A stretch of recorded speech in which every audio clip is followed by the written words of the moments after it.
A good day by me is one where my abuser has chosen to ignore my presence. Today is what I consider a good day. He's sprawled on his couch, watching sports on the TV and occasionally moving to endlessly scroll on his phone or download music on his MacBook.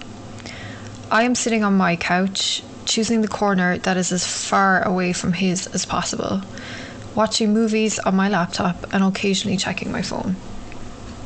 I've spent the last month or so choosing to ignore the behaviour. That is my coping mechanism this month. It has worked really well so far, apart from the night he pulled my laptop out of my hand so hard that it ripped my skin open. But that's a story for another day. But there's only so long one can continue to ignore a problem. Imagine a large jug in which water is being poured. You get momentarily distracted yet forget to stop pouring. While you're looking away, the water continues to flow until it eventually spills over the sides, no longer able to contain any more liquid. Suddenly, I became extremely aware of his breathing. The fact that he's a presence in this room, in my life, suddenly becomes too much to bear. Everything he's put me through for the last 3 years flashes through my mind. How dare he? It begins with shaking. My whole body seems no longer able to contain the anger and pain inside of it. I feel the rage burning up within me. It starts at my feet and works its way up my body, paying particular attention to my stomach, which is already weak from years of anxiety. My body starts to convulse. I try my hardest to ignore it, to fight it, to calm myself and begin to think rationally again, to just go back to ignoring. Then a thought enters my head completely from nowhere. It's okay, the thought says. You can make this all go away right now. All you have to do is get up, go to the kitchen, grab a knife, and stab him in the throat.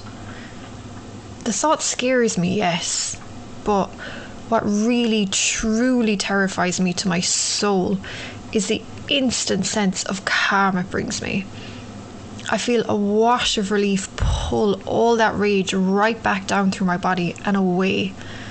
I feel like the most relaxed person in the world at that moment, and that is enough to make me petrified for myself. But it is also enough to make me realise you need to get out now. It was the first time I had experienced what I call my light bulb moment.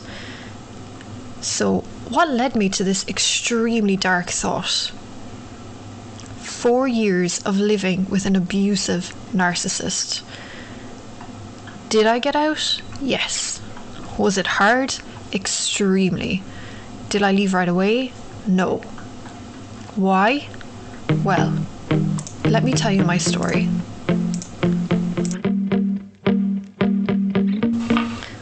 Hello there. Welcome to the first official full episode of IPV and Me. I'm so glad that I'm finally recording this. I feel like I've been waiting so long to do this and finally I have done it. I'm so happy. If you're here, welcome. It is mid-May. It's weather in New York is just amazing right now.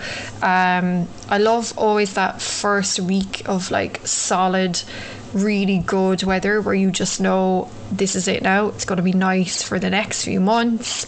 I'm such a summertime girl. I get so excited this time of year. Beginning of summer makes me so happy. I love the heat. I love the warmth. I love being warm all the time. I love knowing I don't have to take a jacket with me wherever I go.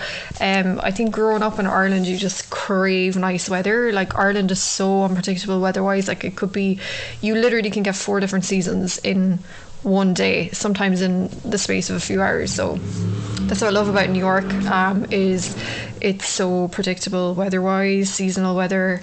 I love it. So I know some people don't like the extreme heat, so now's the time to prepare yourself, guys. Gonna be a long few months of hot, but I'm ready for it. So anyway, my first episode, I want to speak about the very beginnings of abusive relationships before you even have any idea you are in an abusive relationship. I first of all want to start and just make clear that when I refer to abusers, I usually use he pronouns, simply because my abuser was male, so it's just easier for me to speak from my point of view. Obviously, yes, I know men also get abused. People from all walks of life get abused, gay, straight. It's, you know, it's all inclusive, but that's just my own perspective, so that's all I can speak from. Clearly, yes, men do get abused. The statistics are far, far higher for women. It is, in fact, 1 in 4 women, 1 in 9 men. So, firstly, I'll say there's no specific types of women who are targeted by abusers. Everyone is vulnerable to abuse, no matter where you're from. You can be rich, successful, beautiful, confident, smart, independent. We really need to get rid of this stereotype of abuse victims being timid, weak, quiet, shy, soft-spoken. It is simply not true. Look at famous women that we know who were victims of abuse, such as Nicole Brown Smith, obviously a really famous case. FKA Twigs very recently has come out about her abuse. Halle Berry, Rihanna, to name just a very, very small few. And just like there is no one face of a victim, there is also no one face of an abuser. They're not always a monster in appearance. They're not someone who is like the bad guy, someone who constantly flies into a rage for seemingly no reason. In fact, if anything, these men can appear extremely normal, charming, friendly, handsome, funny, someone you would want to spend your time with. I often think, we're so busy looking for the monster that we look past the regular Joe. If you are a Line of Duty fan, you'll know recently the season 6 finale was a perfect example of that. You're so busy looking for the stereotype of the bad guy that you look past the regular guy that's just there in the background all the time. So today I specifically want to talk about love bombing. I think love bombing is a term that I've been hearing a lot more lately. It's a term that I only learned in recent years when I was studying more about abuse. So love bombing is defined as an attempt to influence a person by demonstrations of attention and affection. It happens when someone overwhelms the victim with loving words or physical actions with manipulative behaviours. So I'll give some examples of that. And these are, majority of these were things that I went through also. They are constantly showering you with gifts, flowers, whatever it is, for no reason at all, constantly complimenting you, calling you, texting you. You never have to question if this guy is going to respond to your text. And that is a huge thing, I think, for a lot of people is, oh, why doesn't he text me back? And then you never have to worry about that with an abuser. And, you see that then as like, wow, like he actually texts me back. This is such a thing. I think the bar is so low, honestly, ladies. Like what we do with, I can't even. They may say that they love you very early on. They're very interested in you and your life, always asking questions about you. They seem to hang on everything you say. And then because they're listening so intently to you, tend to open up a lot to them. You may believe that no one has ever understood you the way that he does. You feel special. Every fellow abuse survivor that I've spoken to, and I've mentioned previously that I work with a survivor network, they all use the terms Prince Charming, Knight in Shining Armour, Man of My Dreams, never met anyone like this before, etc., etc. Always, always, always terms that I hear used again and again and again. The patterns really are there. Everyone's case is different, everyone's story is different, but the patterns are always, always, always very similar. So how I met my abuser, I knew him for many years before we got together. Our best friends were a couple, and we would just, you know, obviously bump into each other quite a lot, particularly like on nights out. You know, we would all kind of end up in the same group at the end of the night, and we always got on so well, like always got on like a house on fire. In fact, you know, I always kind of had a little bit of thing for him, and I learned that he did for me too, but we were always kind of in our own relationships. I was like in a long-term relationship, he was in a long-term relationship. When I was single, he was with someone. When he was single, I was with someone, and it was just constantly like that for years and years. I think we probably knew each other for like at least 6-7 years before we got together. And then, you know, how we got together was like, there was a lot kind of complicated situation.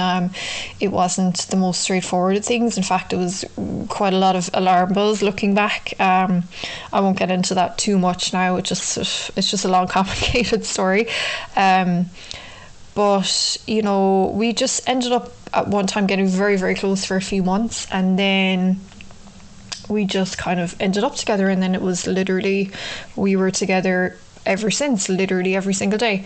And you know, the love bombing was very much there for me. You know, I really was like, and I'm not someone that, you know, I had been in quite a long-term relationship before that. I was with a guy for 5 years, and you know, I was happily single for like a year and a half after that. And I'm someone that when I'm single, I love being single. Like, I love to be single.